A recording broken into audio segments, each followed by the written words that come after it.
Today, we're going to be talking with several local game developers about what they do and how they got into industry. Game development, video games have become one of, if not the largest entertainment industry in the world, in the range of multi-billions of dollars. And it's also become a very lucrative and successful and popular career path, and involves a certain amount of STEM with coding as well as other aspects, and also a certain amount of art. So we are going to talk to our game developers about this industry and this career.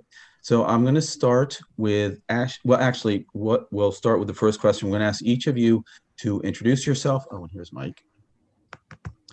To introduce yourself by telling your name, your company, your title, what area of game development you work in. And I'll start with Ashley, okay? Hi, I'm Ashley Gucci. I'm with Boba Studios. I'm the CEO and co-founder. And what I do with games is I do the game design, the writing, and the programming for all of our games. Great. Kristen, you want to go next? Sure. Hi, I'm Kirsten Cooksey. I am the Chief Creative Officer of Boba Studios, and I work primarily in the art and animation department. So that's my focus in games. Great. Don, you want to go next? Yeah, I'm Don Boos. I am an independent game developer of Shademere LLC, and I primarily do mostly everything: basic programming, sound design, level design, so on and so forth. But I do basic and help time to time and stuff. Great. Tony, you want to go next? Hey, I'm Tony Powell, owner and developer at Philosophy. Basically do pretty much everything except for making music in video games. Great. And Mike, would you like to introduce yourself, please, and tell us your company and what you do there? Yeah, real quick, can you guys hear me? Yes, we can. All right, cool. So I work at Blizzard on the Hearthstone team. I'm an engineer, and the team I work on specifically deals with performance issues and making the game run faster and use less memory. Mm-hmm. Very cool. All right, the next question I ask everybody is, are you a game player? When did you start playing games? Ashley? Yeah, I'm definitely a game player. I actually don't remember when I started playing games. I can say with almost certainty that my first game was either Super Smash on the Nintendo 64 or Pokemon Stadium. But I don't really have a memory of the first time I played video games. And do you still play a lot now? Yeah, definitely. Right now I'm playing a lot of Animal Crossing, Fire Emblem, Mm-hmm. a lot of games on my Switch. Okay, great. Don, how about you? Are you a game player from way back? Do you remember when you got started in game playing, and what do you do now? Do you still play games? Oh, definitely. Basically, I had an across the street neighbor who basically I always go over to play games with him and stuff when I was around 6 or 5. I mostly just watch him play and stuff. But eventually, when he moved out, he dumped all his Super NES and his NES onto the street and stuff, and I try to salvage it. Eventually, my dad says, "We'll just get you a GameCube," and then there we go, and that's where I set it off. Mm-hmm. I think the first game I owned was Luigi's Mansion, and so on. So Luigi's Mansion, yeah, that's the first one. And I still play games nowadays. Recently, I've been delved deep into Hades, the game from Super Giant. Really been into that. And I finally got to the end credits, but it's not even over yet. Okay. Well, you've got time, and unfortunately, we seem to have more time since we're stuck inside. Yeah. Kristen, how about you? Have you been a long-time game player? Oh, definitely. Yeah. I think the earliest memory that I have of playing video games is going over my best friend's house in kindergarten and playing Spyro the Dragon on her PlayStation. So yeah, definitely been something that I've done it for my lifetime. And do you still play games? I do. Yeah, my favorite system now is also the Switch. I've also been playing a lot of Animal Crossing and different games like that. But I'm excited to see what's coming up with the new Xbox and PlayStation. Okay, great. Tony, how about you? When did you start playing games, first games, and what games you play now? Yeah, I remember I was a kid, maybe 4 or 5 years old or something like that. My dad was putting together a PC, and he installed Space Invaders on there. And I remember playing that, watching my brother play that game, and then getting my turn. But like, I really got into games deeply when the original NES came out, and I was playing like Mario Brothers and Go-Go 13 and Spy Hunter and stuff like that. But nowadays, I actually work more than I actually get time to play games. But when I am playing games, it's usually fast-paced competitive multiplayer games like Call of Duty and stuff. Okay. Tony, are you the iPad? Is that you? Yeah. Okay, Is my I want to make you a co-host if you want to share your screen. So okay, cool. Yeah, all I right. still gotta figure out how to share the screen with the Zoom though. Okay. All right, we can work you through that. Cool, Mike, cool. how about you? Are you a longtime game player, and what do you play now, if so? Yeah, so I have been playing games for a very long time since I was little, maybe like I want to say like 10 years old, maybe when I started. My mom worked at my aunt's corner store, and they had a Mortal Kombat cabinet. And so my mom would take me to work with her, and so I started playing with the Mortal Kombat cabinet. And ever since then, I was like, man, I really want to make games. And I don't play them. Well, I don't play them as much as I used to, and that's mostly just because I used to play a lot of multiplayer games, and all my friends, we all grew up, we have jobs and kids now, so we don't have time. But I still try to play. I've been playing a lot of Monster Hunter lately, Monster Hunter World. I was playing Animal Crossing. I was playing Pokemon. So yeah, I love games. I just try to find time when I can to play. Well, as your kids get bigger and they get into them, then you can play with them, right? That's true. I play Animal Crossing and Kirby games with my son. He really loves Kirby. Okay, so you touched on a little bit. When did you start thinking of getting into the game development industry, and what is the path you took to get to where you are? What schooling, what training, what experience? Mike, that's for you. Okay. Yeah, so at first I actually wanted to be a cartoonist. I actually wanted to draw cartoons. I started as an artist. I even applied to the Baltimore School for the Arts. But I realized that I liked games more than I liked cartoons. And so I just wanted to figure out how I could get into games. And so when I went to college, well, when I was in high school, I was talking to my guidance counselor, and he suggested, oh, you should go to college for game development. And I did. However, the college that I went to the University of Baltimore, and it's a great school. However, that program at the time was really new. And I honestly didn't feel like I was actually learning anything that would help, get me hired. Or I wasn't actually being taught how to make games. So, well, at least not as fast as I wanted to be taught. So I figured out how to do it on my own. I was messing around with Game Maker for a few years, and then I was introduced to Flash. There was an adjunct professor that I met at UB who actually taught me more than anything I learned in any of the other classes. And so for me, eventually I realized that I could learn a lot more on my own, a lot faster. And that's where I got the majority of my experience from.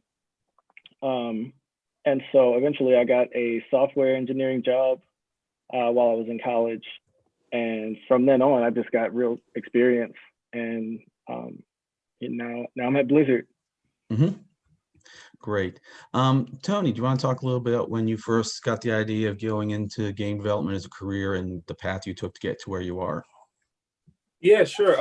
This happened back when I was a senior in high school. I was taking these two computer science classes. One was called Pascal, and it was like programming and visual basics. And the other one was a 2D animation course for web design.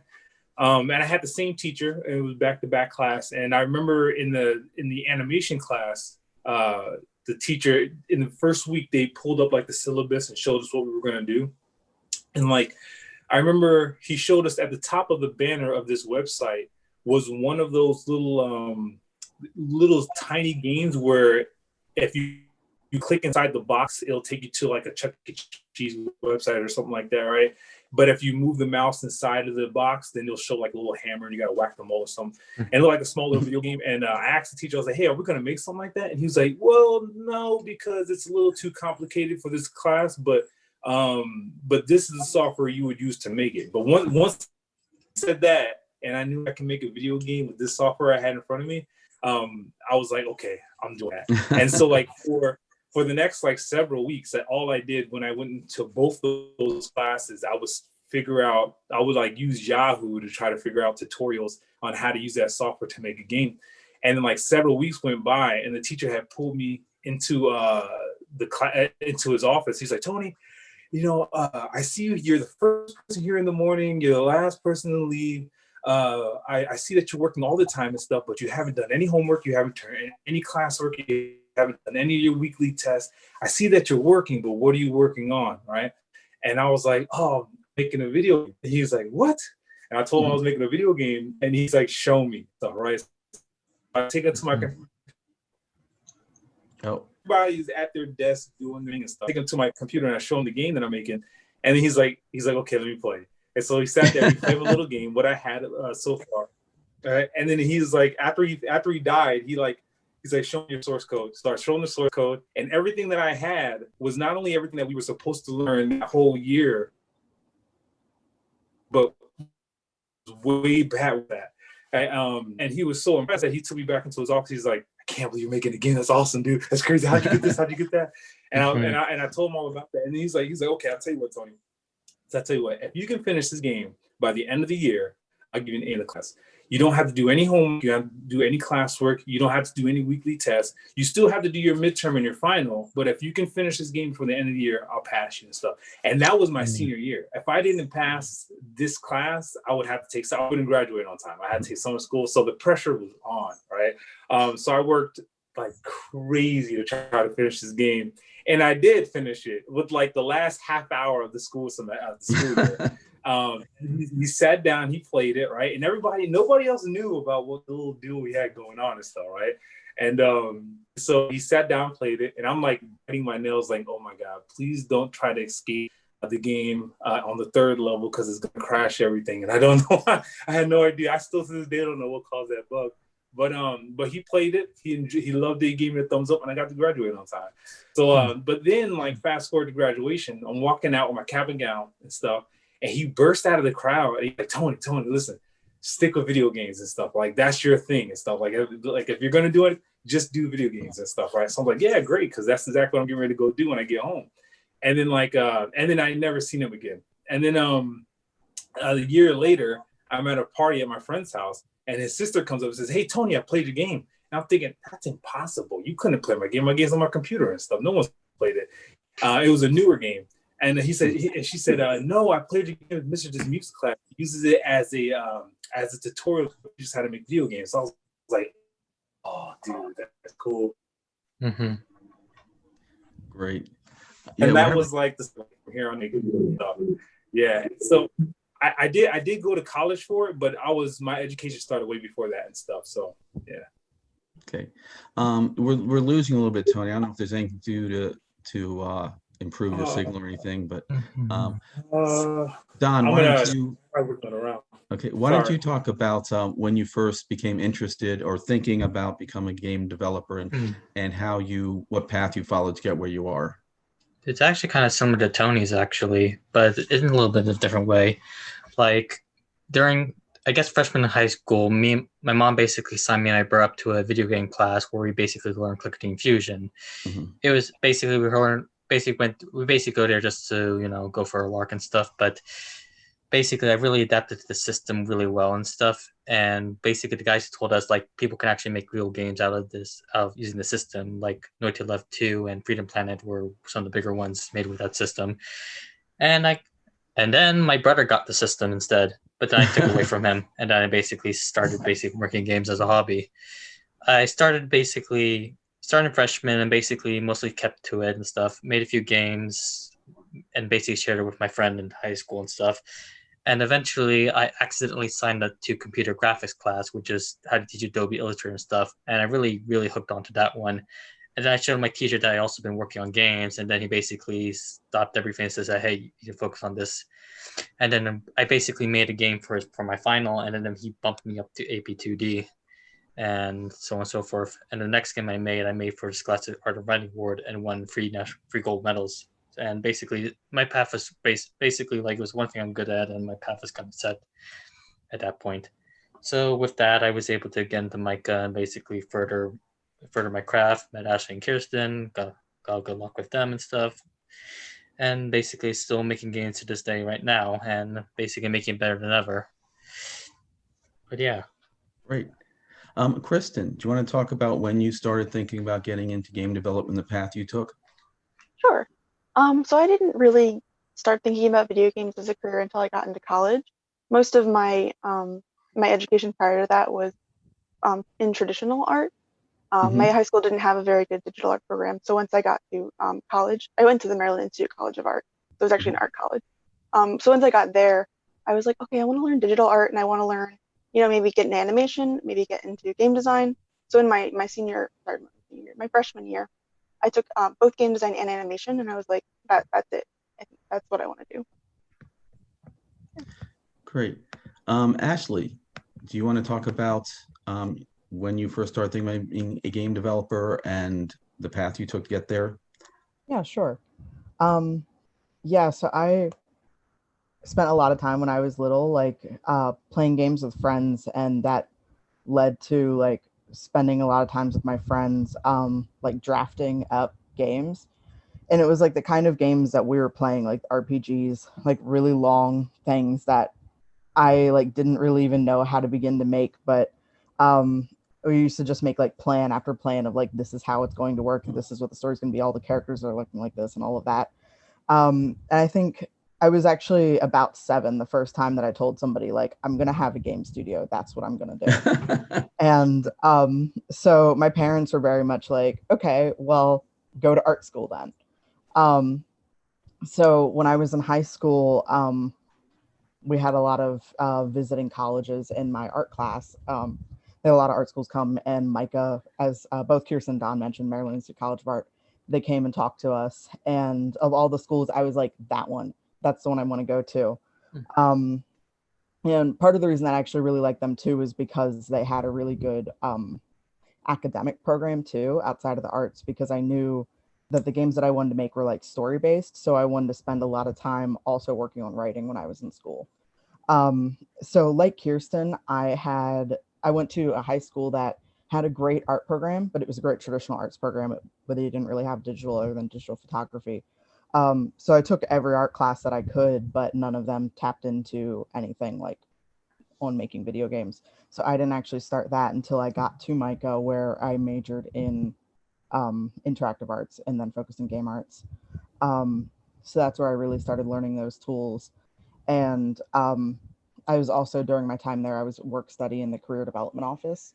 So that's what really like, I was using that because I knew by the time I left, I wanted to be starting working on my own studio. So when we had our thesis project at the end of the year, I knew that the game that I was going to make was not only good for this project, but I wanted to be able to use it to launch my career and use that to launch a studio. So that's really it. That's how we got started. Audrey asked a question I was going to ask a little later, but I'll go ahead and ask it now. What tools do each of you use as far as software tools and any processes? So Ashley, would you like to talk about that first? Sure. So our team builds our games in the Unity engine. And then we use a lot of Adobe products, Adobe Creative Suite, for art that goes into the game, like Photoshop, Illustrator. Kirsten will talk more about this, but Premiere and After Effects. Okay. And TJ's not here, but on the sound side, we use Sibelius and I'm forgetting the other one. I don't know. Logic. Well, I think it's Logic, right? Logic. Okay. Yes, that's it. Yeah. Well, Kristen, why don't you follow up and build upon what Ashley said? What tools are you using at Boba that she didn't mention? Sure. Yeah. So like she said that we use a lot of the Adobe products. Our video game that we're working on is a 2.5D game. So it actually uses 2D and 3D elements. So for any 3D models, I use Maya, and then any of the 2D or like flat assets, I sort of jump around between Illustrator, Photoshop, and Premiere and After Effects to animate. Mm-hmm. Yeah. Great. Don, what tools and processes do you use? Well, I do. I also use the Adobe Street as well, and I used Clicking Fusion for a little while to basically release a full game, Miracle Mia hashtag get it. Mm-hmm. And then eventually I did worked on Unity and for a little bit. But like early this year, I basically signed up for a computer class to basically teach kids how to basically make games. And one of the software they're using was Construct 2. So I eventually got the system. Mm-hmm. And I saw it really was very similar to Clicking Fusion. And I was able to basically port it to even more stuff compared to Clickating. Like Clickating I love it, but it's a little bit finicky and stuff. But like this one was a lot more better. And I was able to basically make a bunch of browser-based games. Adobe Illustrator stuff, if I can, hold on, I'll show you. Sure. For the Adobe Illustrator stuff, this is sort of like how I do it, like make the art, basically make the animations, and then import the animations into Fireworks, and then basically put them into the game and stuff. So yeah, I do most of everything, but like the strong parts I'm in are like sort of like programming the game, like basically in the engine, and also doing the art and basically sort of like making the characters come to life and stuff. That's one of the things I really like about it. Okay, great. Tony, do you want to talk a little bit about what tools you use? Yeah, I usually take the more open source route for content creation, and I use the game engine Unity for the game engine. The open source software I use is Blender for 3D assets, animations, and things like that. And I usually port that over into Unity. And for the 2D software, the 2D graphics that I create is usually made in GIMP. And I port that into Blender, and then port that into assign that to an object in Blender, and then port that object into Unity. Okay, great. And Mike, what tools do you use for your process? I understand. I just want to go ahead and explain what you use. Oh, most of my game development experience is in Unity and in Flash, but not so much Flash anymore. So yeah, just like everyone else mentioned, Unity is really great when you are trying to make games by yourself or on a small team. You can get a lot done faster than trying to use, write your own engine from scratch, or even trying to use something like Unreal. Unreal is great. However, unless you have experience with it, at like a big company, or it's easier to get into Unity as one person trying to do it by yourself. But I will say, if you want to work for like AAA game companies, a lot of them do really value Unreal experience. So a lot of people ask me, oh, well, what do you use? And my advice is really like, first figure out, what is your goal? Do you want to make a game yourself? Is it just you? Do you have a small team? Because you might want to just use Unity or even Construct or even Game Maker. But if you want to learn how to acquire the skills to work on Call of Duty or some really large team, it might be beneficial to use Unreal and learn C++. But it ultimately depends on what's your goal. So that's but yeah, most of the time the answer is going to be Unity. Okay, all right. Okay, well, now the time, hopefully the time that we've all been waiting for. We'd like for each of you to show a little bit of your work so we can see what you've done. Mike, do you want to start? Well, so would you want to see some of my like personal projects? It could be either personal projects, or why don't we show some things from your work, from your company? Oh, okay. Well, or either one, you pick. Yeah, so I actually just started at Blizzard like a few weeks ago, so I don't have anything that. All right, then show some of your prior work then. That's fine. Okay. And you can share your screen. I've made you a co-host. Yeah. Give me just a second. All right, why don't we get Tony, would you like to go and then we'll come back to Mike? Yeah, that sounds good. Sure. Yeah, I mean, do I just push the screen content or the Yeah, share well, content? if you go down to the share screen button and push that, you should see all of the apps that are open on your desktop or whatever device you're using on your iPad, and then you should be able to click on the ones. Alrighty. Let's see. Down to the share screen button. Where's the share screen button? It's on the bottom row. It's a different color actually. Although talking to someone who's colorblind, I'm not the best guide. Oh, I didn't know that. Let's see here. You see it? Share screen. Actually, I don't see because I'm on the iPad, so I'm not Okay. sure. Okay. All right. Well, then why don't we? Yeah, I let have me my figure this out real quick. I have my site pulled up. I can Okay, show Mike, all my why don't you go? passwords. Okay.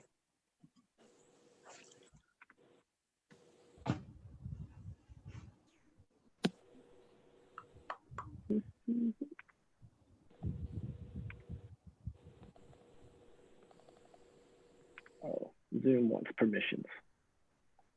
Pardon? Actually, I have to give Zoom permissions, so it wants me to restart Zoom. Someone else should go, and then I'll come back Okay. to the call. All right. Don, you want to go? Sure, yeah. I can. Do you want me to show you how I do the games or the games I make? Actually, how about look? Can you do a little both? Yeah, I'll do a little both. I guess I could show you what I'm working on right now. Like, Okay. let's see, screen share.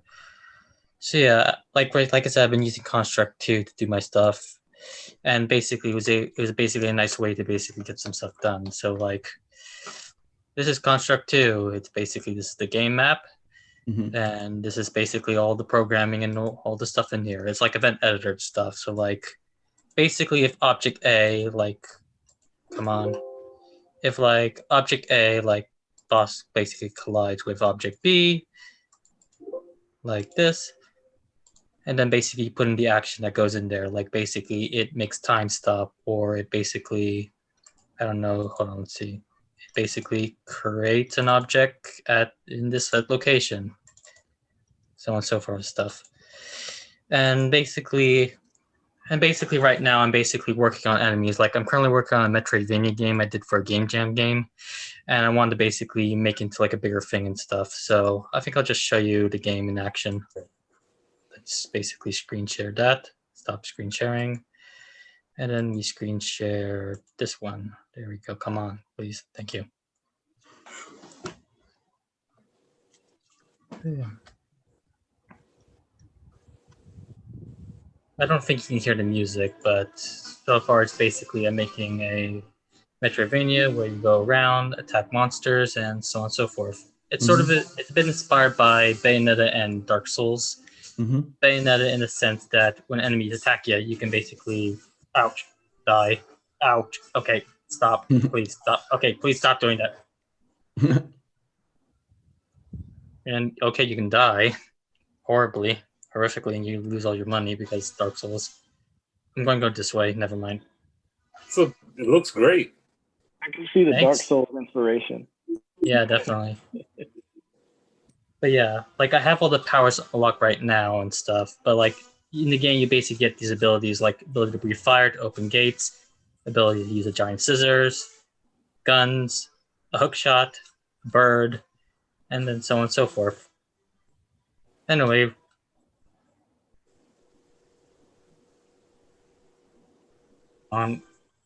Whoops.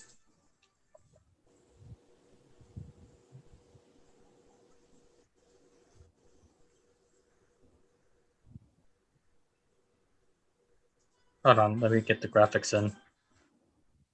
Okay, I think I know how to do this. Looks really awesome, man. Yeah, I'm gonna skip the guy and just jump to a boss. How much further do you have to go with this game, development-wise? Hold on. Can you say that again? How far? Let's see. How much more? Yeah. Yeah, like I basically got all the powers and stuff. So like right now I'm basically, hold on, I'll basically show you what I'm doing.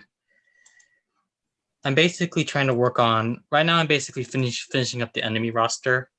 Like currently, like there's going to be 4 to 5 worlds and stuff, and basically, like I have all the bosses set out in some ways. Let's see. Come on, Illustrator. Here we go. So yeah, like right now, I'm basically working on the rest of the enemy types. Mm-hmm. Yeah, I was kind of mulling over like how much I should do, how much enemies I should put into the game and stuff. But I think I'm going to basically keep the scope small because like this basic what I usually work on my projects usually becomes jumping off point for future projects. So like making this Metroidvania and making this in Quick Construct 2 and also being an online game is basically a really, really big step. So like it can really go to like bigger projects and stuff. So like right now it's basically like finishing up the enemy designs. Like I have to put down this guy, this guy, this guy, and this guy, animate them up. And then after that I can just probably just focus on like work on like some of the rest of the bosses. Like where are you? Like this piece of work. So yeah.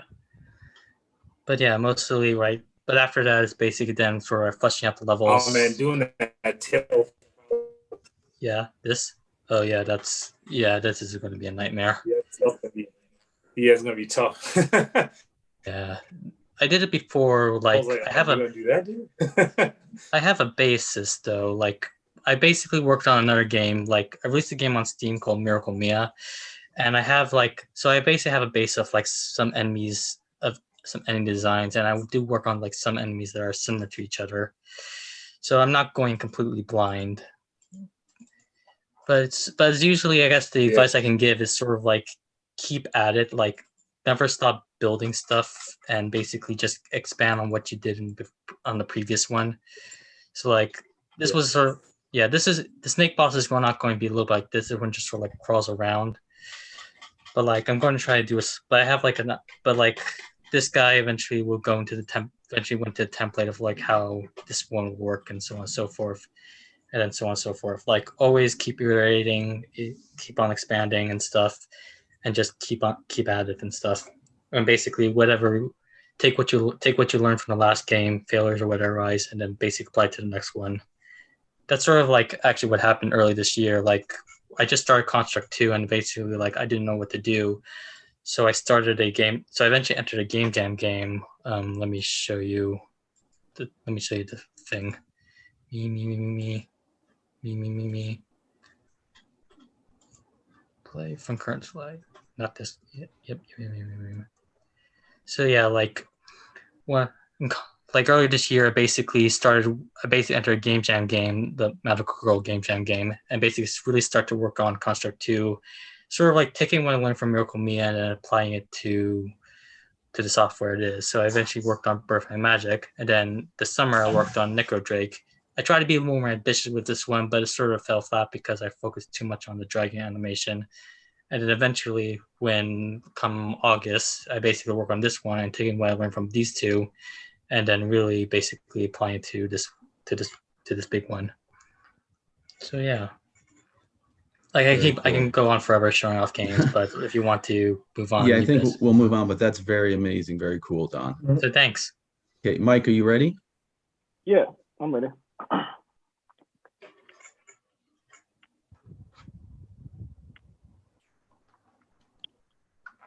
So, figured I can just go to my website where I have my portfolio.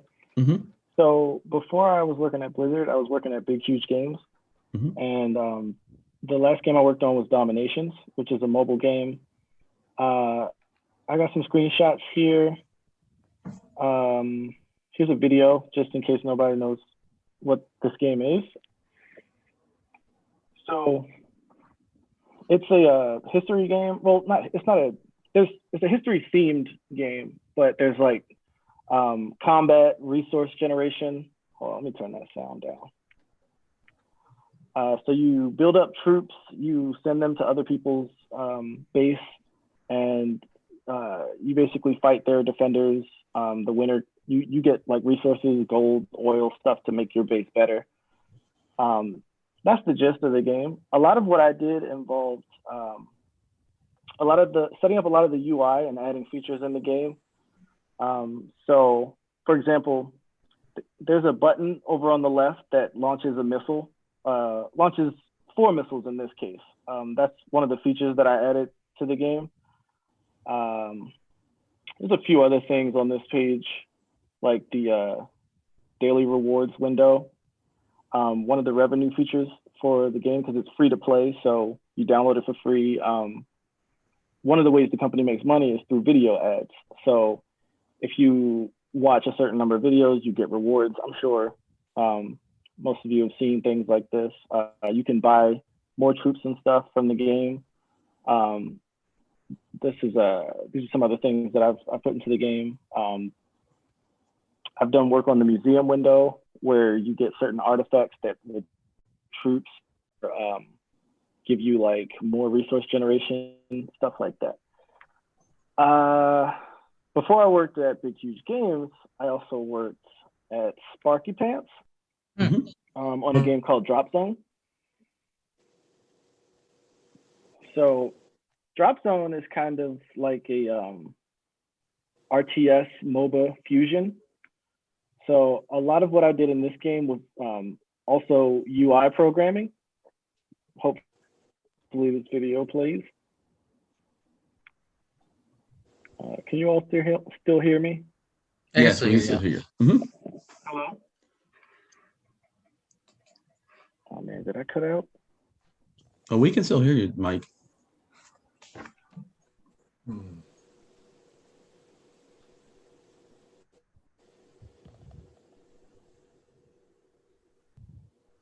You guys.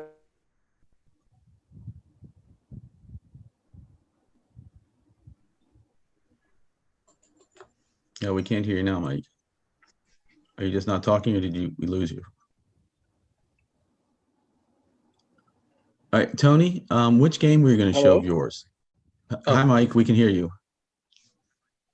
Yeah, what happened? Did it just disconnect? I think Well, so, yeah, I guess we lost your screen, yeah.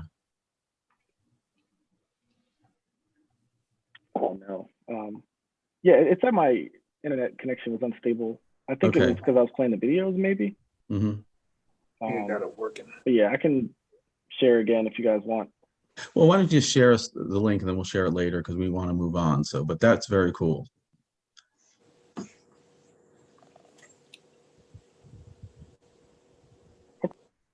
Okay. Tony, which game were you going to show of yours? Yeah, so I was actually trying to mess with the screen sharing thing and stuff like that, but I just came with an idea. If you would be able to do the screen share, Phil, and I can just give you the website to go to. Sure. So I want to show off. I have a quick trailer for the Mighty Masher game, and then we can show them the Agronomics game. Okay, so what's the link for the Mighty Mashers? So it's www.mightymasher.com. Mighty Masher?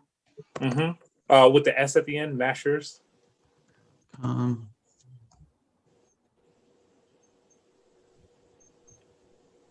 then you should see a YouTube video just below the title. Okay, well, let me try to share my screen so then we can navigate. Oh, let me do screen share.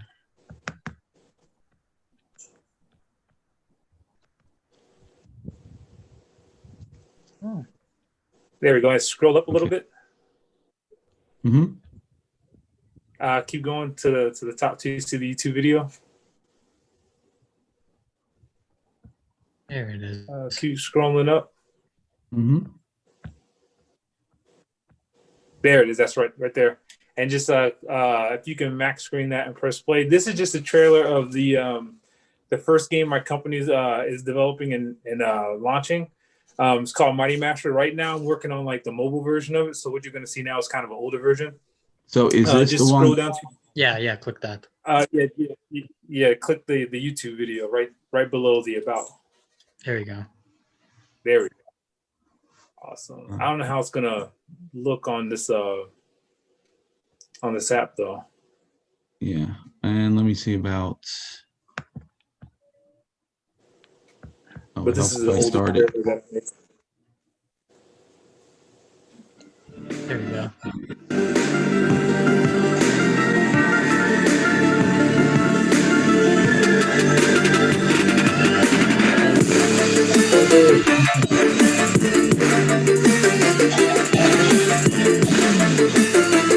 It's really hard. It's like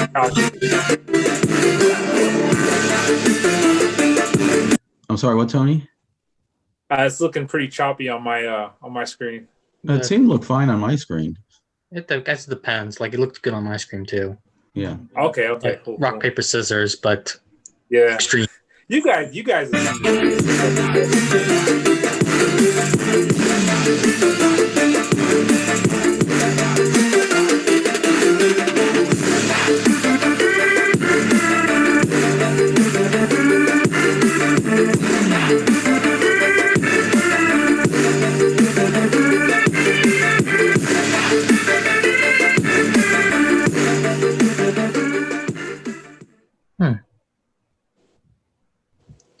Yeah, that's like an older trailer that I made. Like right now, I'm like getting it running on mobile devices. It looks very different already and stuff. But yeah. And the other game is a game that we worked on together, Phil, is Agronomics. Mm-hmm. Hold on, let me go Now, there. we don't have like we don't have a short trailer for Agronomics like we do for Mighty Masters, but we might be able to show them like some screenshots and stuff of it. Or which browser are you using right now? I'm using Chrome. Okay, cool. Yeah, this is a game called Agronomics that Phil and I worked on for like 2+ years or something like that. And this game basically teaches kids how STEM plays an important role in modern day agriculture. And we take kids through a number of different exercises that exercises their memorization, hand-eye coordination, resource management, and pattern recognition skills. And basically, you're just going from start to finish, growing up your farm, and protecting it while it's growing. This is actually an older build. We have a newer build on iOS and Android right now, and this is just the opening level. Just before you start building your farm up, you're going to go through, I think, like 4 or 5 different stages, ranging from tilling the soil, which is like a memorization game, and you're basically removing all the rocks from the soil, so your roots can fully grow. And then you have to set up a water irrigation system, and then you have to plant the seeds for your crops, and then you have to protect your crops while they're growing. And you'll have like different threats to your crops, like rabbit infestation trying to go into eat your crops, or you'll have to deal with different weather phenomena like floods and droughts. And then once you're ready to harvest your crops, you're using like technology like GPS tractors to navigate through your crops and pick up all the crops by the time you reach the end. And then you also have to decide how much crops you want to sell and how much you want to save. And whatever you sell, that money is used to repair your farm from the damages you took while you were growing. And then whatever you save is the crops that you eat until your next harvest. So we really wanted to get kids excited about getting into agriculture, particularly in Maryland, because Maryland has a huge agricultural industry, and it's also facing some difficulties with finding new people to join that industry. And we just wanted to get kids inspired into looking into agriculture and taking up an agricultural job in Maryland. But yeah, so that's agronomics and stuff. It's a bit of a longer game to play and stuff like that. So it's not something that we can demonstrate right now. But yeah, that's what we've been working on. I definitely check it out if anybody wanted to see. It's on the App Store. It's Agronomics, the Google Play Store, and it's also on the website you saw at MarylandSTEMFestival.org/STEM games. All right, thank you, Tony. Tony, can you share that Ashley, link in the and chat? yes, it's a great game, and please give it a shot. Ashley and Kristen, you want to show your game, your work? Sure. Yeah, let me start. I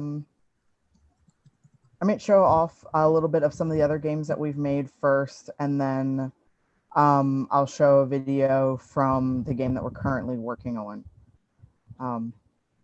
But yeah, give some of our other games some love, since it's normally Squirrely Roo that gets shown. That's the only one I ever known you guys working on. Yeah, so we've made a bunch of different types of games. This is a game called Remains. It was a digital game that deals with actually, ironically, it kind of deals with death compared to our other game that you guys might have seen, Squirrely Rabbit. So much different from this, but I wanted to show this off for a minute. And then we have a few different hybrid games. So they're both digital, but you play them as a party game on like large tablets. So Dish It Out is one of those, and Spellbound is another one of those. We decided to try to make a battle royale hybrid game. This, I think, was a little closer stylistically to where we ended up launching into Squirrely Roo. Volt we did for the Global Game Jam one year, and that, if you're not familiar with Global Game Jam, it's like a 48-hour jam where you make a game based on a theme. I have another one of those in here too. Power Patrol is like a hide and seek type game inspired by like this idea of chiaroscuro, which is like really bright and really dark old style paintings. This is another hybrid game that we have. It was when we tried to do a resource game as like a hybrid party game. And then this is another Global Game Jam game that we did. And I think that will bring us into Squirrely Roo. As you can see, Squirrely Roo is the current project we're working on. It's a lot more developed than the other ones, and has a very sort of bright aesthetic as compared to Remains, which is the first one I showed. But I think Remains is what we're going to get back to after we complete Squirrely Roo for our next game. But I'm sure our team really likes the bright sort of aesthetic. So this is the opening scene to Squirrely Roo, which will be followed by some updated gameplay. Can you guys hear my sound? No, we can't. Oh well. But how do you do sound on Zoom? Have this trailer. Can you give this trailer to Phil? I don't think I have it host online. This is new as of like 2 or 3 days ago. You can imagine the sound. Yeah, we might have to do that. The graphics are gorgeous. Oh yeah. Thank you.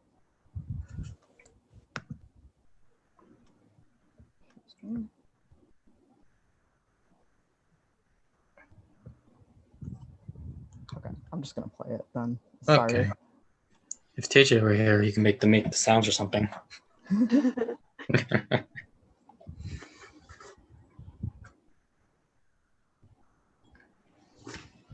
Good.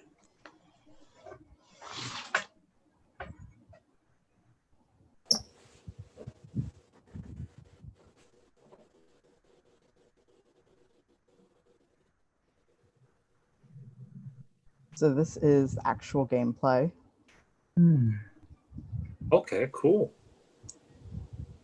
I like the seamless transition. That's awesome. Thank you. That camera, that's awesome, guys. Thank you. That took a little bit to get. Oh yeah, I'm definitely. really glad that we got it. So you can see this game is played by color mixing. So you have your friend Cammy the chameleon in your pouch who manages the colors for you. That's even better, guys. Good. So the X, the Y, and the B buttons affect the different colors that you can control. There's 2 cameos. Yeah, this is... Sorry, got actually stuck on this video. This is the video apparently that we didn't edit. So yeah, you find Cammy in this scene. This is still a work in progress. Throughout the game, there's also collectible acorns where you can help Squirrely Roo find her acorns and then track them down. So the game, as Kirsten mentioned earlier, is a 2.5D puzzle platformer based on color theory. So as you can see, Squirrely Roo is a 2D object. She's flat, and then everything in the world is 3D. And you can start to see where like the puzzles come in here, where you have to escape her house. You can't because the roof is there, so you have to knock down the pile of stuff, and then you can use that to escape. So this is the... the tutorial That's level. so good. And this goes into the first cutscene Oh, of the game, but I don't want that's to take up too much of your Sure. time showing things. Yeah, well, it's a very cool looking game, and yeah. I have a lot of questions I wish we could ask. We're running up against time, so I'm going to ask each you one final question. For a student who has just thought about getting into video games, what is the first thing you would tell them they should think about doing? What would be first step? Ashley, you want to start? I think that the biggest thing that I can say to anyone who wants to get into games is to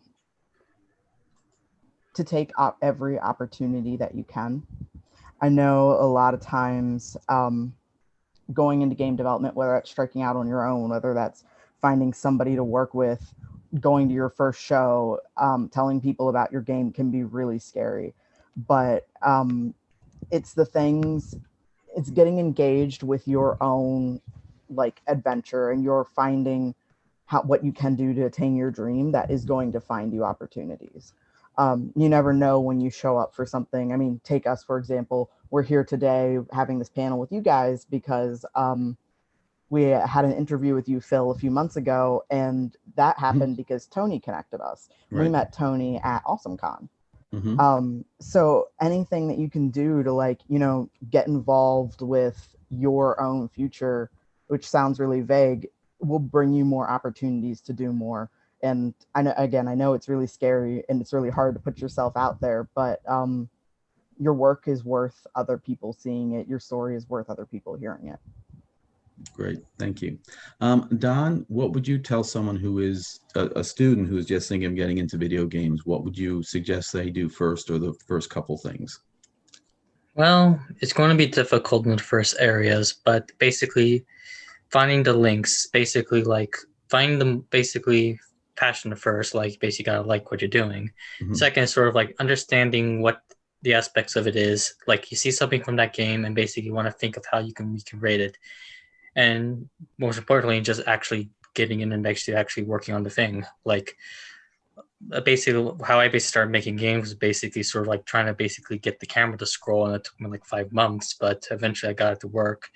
And eventually seeing every aspect of the games that I like and basically replicating that and eventually expanding on that and then keep going at. So like always keep on working. Like it takes a long time. It takes a long time to basically make a game like Miracle Mia and Squirreloo and so on and so forth. But you just got to keep at it. Okay. And make small projects that eventually builds the bigger ones. Okay, thank you. Tony, what would you tell someone, a young student who's just thinking about being a game developer or getting into game development? I would say a few things. Try everything out when it comes to making video games. There's a bunch of different aspects that come together with making video games, whether it's like art or programming, design. Try them all out, see which one resonates with you the most, and then explore that as much as you can. That, and then the next thing I would say is there's no real starting point when it comes to making a game and stuff like that. You can start with just the programming, or you can start building the art assets, or you can start even with the design. Sometimes the design isn't even the first thing that comes to mind when you're making a video game. So just dive in. There's no real starting point. Just dive in anywhere, wherever you feel like it and stuff, and just see where it goes from there. This is just if you're just getting started into making video games. And then the last thing I would say is a lesson that took me a long time to learn. Never let your ambitions exceed your resources. Like, yeah, you might love Call of Duty, you might love Halo, you might love all these big, gigantic games and stuff like that, but you're only one person at first, and you can't really build a massive game like that. So like, try to keep your game small and simple and something that you can actually finish in a short period of time, and then get that satisfaction of starting something and then finishing it and then putting it out there. That will reinforce you to do it again and again and again. And before you know it, you'll find little tips and tricks on how to make more content in less time. And so you won't end up burning yourself out. So definitely, like, that's something that I made that mistake. So I still struggle with that. Yeah. I realize it's never going to go away. But it's an important lesson to learn, and it will save you many years and many heartaches. and many headaches and stuff like that. So yeah, Okay. definitely those are the three things I would say. Yeah. Okay.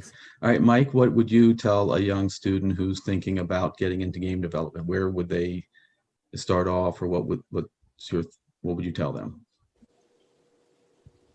So the first thing I would tell them is to figure out, what I said earlier, which was, do you want to make your own games or do you want to work for a game company? That's the first thing I would say, because that's going to determine your learning path. If you want to work for a company that makes really graphic intensive 3D games, you're probably going to want to learn C++ if you're programming, because I'm speaking from a programmer's perspective. But if you're not programming, I can't speak much on that other than there's resources available that are often free, and find someone who can talk about that. But for programming, I will say that you can start right now. Going to college to make games is very beneficial, regardless of whether or not you finish. I will say the most important thing of learning is that you make connections with people, is that you do a lot of work on your own, because you can be taught things, people can tell you a million things, but unless you do it yourself, you're not going to get any better at it. So I will say, to understand that it's going to be hard. It's never going to stop being difficult, because games get more and more complex every day. And if you don't love it, you're going to fall out of it really quickly. But it's never been easier to make games now. People say Unity a lot because Unity has come incredibly far. It's become super accessible to everybody, from someone who's never made games to someone who makes games every day. They have so many learning resources. It's literally just up to you to get started. It's just like trying to go to the gym. If you want to look good by the summer, you got to start working out now. Okay. So Great. That's what I would say. Okay, thank you so much, Mike. And Kristen, you have the last word. What would you tell someone who is looking to get into the video game industry or be a game developer? Sure. So I had a very similar point to Tony's about trying on different hats.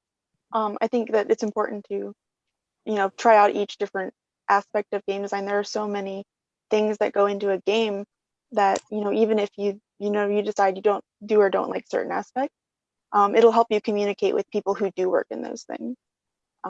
Because more likely than not, even if it's a small team, even if it's a large like AAA studio, you'll probably be working with other people. So as much of the language as you can learn with people who do these different roles, it'll help you out in the long term. Okay, great. Well, thank you very much, everybody. We ran out of time. Again, I could have asked a bunch more questions. Next time, maybe we'll have to make this longer. So I'm sure that the people who are watching in Zoom as well as on Facebook have learned a lot and have gained a lot from this event. So thank you so much. Have a great weekend and keep developing. All right. Thank you, Phil. Thanks for having us. Later. You too. See you. Good luck. Thank you. Good luck, everyone. You're going to need it.